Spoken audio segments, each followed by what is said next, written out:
Welcome back to my channel, Teach, Love, Shine. For those that are new here, welcome. Thank you for subscribing, and thank you to all of my loyal subscribers. If you want any strategies to help with your school year or your classroom, please make sure that you subscribe, like, and share this video. Also, hit that notification bell so that you'll get alerts every time I upload a video. So, how's it going? I know some of you have been in school for 2 weeks, 3 weeks, some months, depending on where you live, but how's it going? Drop a comment below to let me know how's it going this school year. What are your exciting things that are happening, or what are some challenges? Maybe I can help you if you have a question or two. So I hope everything's going well. You know, the start of the year is so exciting anyway. So in this video, we are on tip number 4. Tip number 4. Okay, so for tip number 4, we are going to talk about icebreakers that can turn into activities, that could turn into staff building. I know that a lot of you have already started, like I said earlier, but these kind of activities that I'm going to share with you today could be used throughout the school year and with staff. So at any time that you want to make sure that students are working together or staff is working together, or just to get some conversation. So I have 3 tips for you today. 3 activities that I want to share that I have used during my career as a teacher. So let's get started with Teach.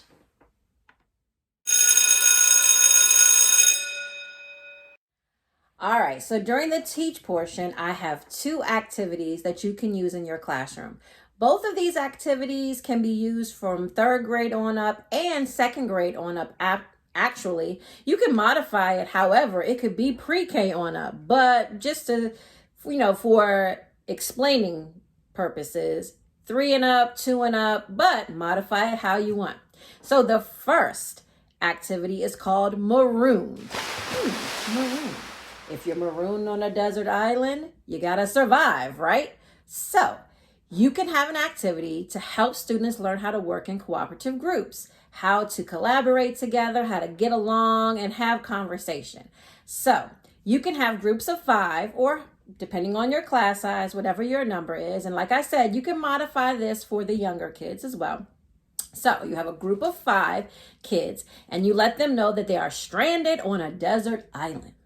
Now, they have to figure out how are they going to survive, and they can only use 5 items that are in their book bag, their desk, their pocket, their jacket. So they have to get 5 items that they can use in order to survive. So once they get the 5 items, so if you have 5 kids, 5 items. If you have 4 kids, 4 items. So everybody has to contribute an item. Then they come back together and you give them about 10 minutes to discuss how this item will help them survive in a desert island. So after that time is up, check to see if everybody's finished. You might have to give 1 or 2 minutes more. But the idea is when you walk around, you want to make sure that everybody's contributing. Everyone's talking. Everyone's sharing an item. And remember, the item can be anything. If you want to put some items around the classroom, you can do that too. But you want them to actually pull from their items. Because it varies. Some classrooms are able to have their book bags, some can't. So you have to figure out how are they going to get those 5 items. So after that time is up, then you give everybody a chance to stand and deliver. So the group will stand and they will tell about each item and how it would help them survive on a desert island. And hopefully with the conversation between the groups and sharing out loud and helping each other share, it will foster some collaboration with your class. Now, you can also use this activity not just at the beginning of the year, but throughout the year.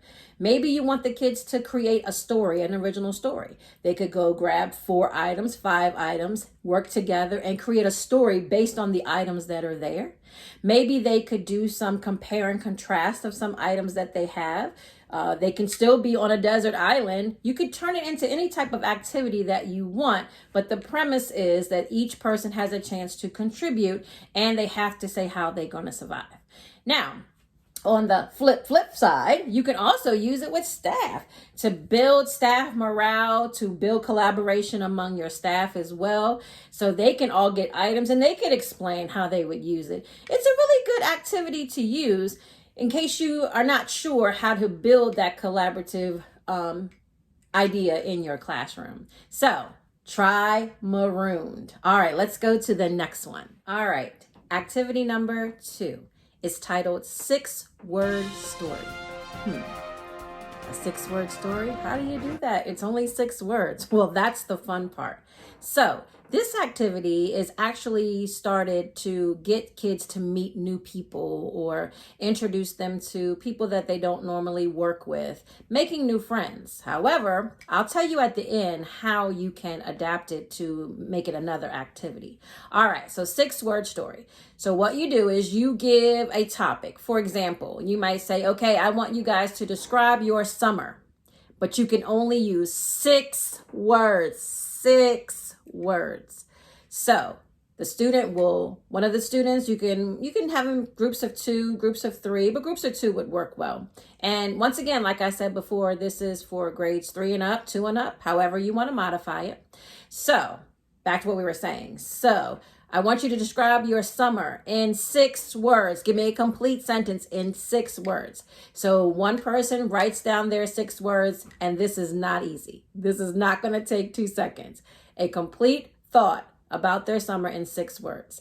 Then they pass the paper over to their partner, and they will comment on what they said using only 6 words. And you can have them go back and forth, or you could do it one time, whatever works for you for the particular activity. So you could have them describe their summer. You could have them describe their first week of school. You can have them describe their favorite subject, or describe a story or a math problem or a character. There are so many ways to use this activity, but it's only 6 words. Now, if you decide, oh, I want to use it for younger students, and you give them a couple more words, that's fine, but it's still 6 words. So you could do a writing prompt and maybe just a quick write, and they could only respond in 6 words.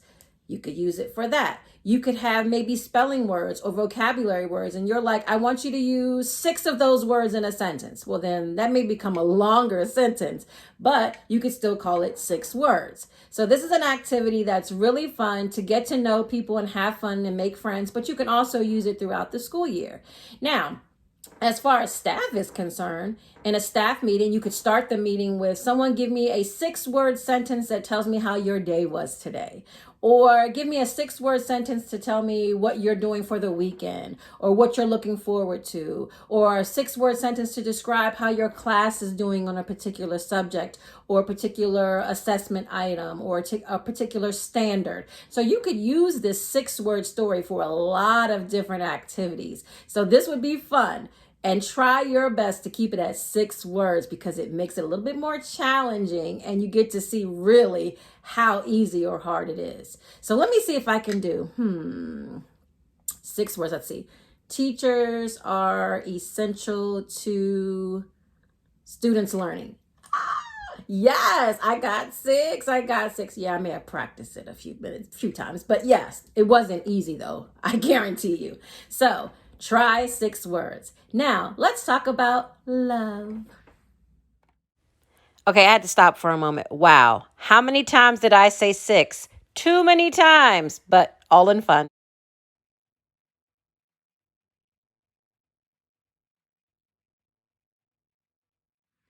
Love. Okay, so this is an activity that I used to love doing at the beginning of the school year. And I know, like I said before, some of you have already started, but you could still do this activity. This activity is called a survey. So this is a good way to feel your classes out, to see where their interests are, and see what students you might need to really focus on to get them to enjoy your subject. So, for example, I taught reading for 5th grade. So I would do, at the beginning of the year, I would create a survey about how you feel about reading. Because at 5th grade, at some point they either love it, they like it, or they just don't want anything to do with it. So I create a survey to see where my class is, to get an idea of how I want to move forward in the school year. So take a look at this survey. All right, so on this chart, this poster is how do I feel about reading? So you can insert your subject wherever on your poster. I used Post-its. So I had the students write their names on the Post-its. And think about how they feel about reading with an explanation about how they feel. So do they dislike it? Do they like it or do they love it? Of course, with some background information. And so the students will write their names on the Post-its and explain why, and then come up and place their Post-its. So like here's an example. It's boring and I lose interest. Well, that's a student I know I'm going to need to focus on to get them to be interested in reading. So you just take a look at the survey, put the Post-its up, then we count how many love it, like it, or dislike it, and just kind of monitor it throughout the school year. It's a good representation to keep up during the quarter, just to get a feel of how they feel for your subject. And they can always go back and look at these Post-its as well. So another way to use this survey is you could do percentages of students who love, like, or dislike the subject. You could do a bar graph. You could ask questions, usual questions about increase, decrease, how many more. So you can make it into a math lesson as well. But the goal here is that you are going to put that chart up for the first quarter or first month, however you want to do it. I used to do it per quarter. And I would survey, the students, and we put them on Post-its and we've had everybody's information. Then I would do it again second quarter and see, did it change at all? Did I have more loves than dislikes, or did my dislike people move into the like category? And even if maybe my love people may have moved down to the dislike or like category, which didn't happen too often. However, it can happen. So you want to look and see which kids really are changing the way they feel about your subject. Maybe there's something that you're doing differently or fun for them, and give them a chance to share what they're enjoying or what they like about it. You want to make sure that if you have kids that are in that dislike column, you want to really hone in on them too, because you want to see what is it going to take for them to really love your subject or enjoy it. And guess what? Love, of course, is the icing on the cake. Like is great. Like is great because you can use what they know, or you can, get mostly everyone's attention in that like category. But love is the awesome part, of course. So you could use this survey in staff meetings. You could use this survey also in the classroom with different characters books. I'm sure a lot of teachers already do this survey option in their subject. So it's not a new activity. It's just something I used to love to do to get a feel of my students. So let's talk about shine. All right, shine. All right, educators, I want you to shine this school year by creating a wonderful, loving, caring, learning atmosphere in your classroom. So which one of these activities are you going to try at the beginning of the school year, or maybe try during another part of your lesson? Are you going to do Marooned? Are you going to do 6-word story? Or are you going to do a survey? Which one are you going to do? Drop in the comments below and let me know which one you decide to do and which one helped you. I will link all of those in the description below and give you more information and everything that I just said about the activity, just in case you forget. But I want you to try those activities. And if you have some other ones that you'd like to share, please drop them in the comments below as well. So, well, that's tip number 4. I hope those activities helped or will help you during your school year. Please don't forget to like, share, and subscribe, and hit that notification bell so that you know the next time I upload a video. But feel free to share this video with anyone who can help, any educators out here. We love you, educators. What would we do without you? And this is the best profession ever. I keep saying it. Best profession ever. Well, have a great school day, school week, school month, and I'll see you next time for tip number 5. Bye.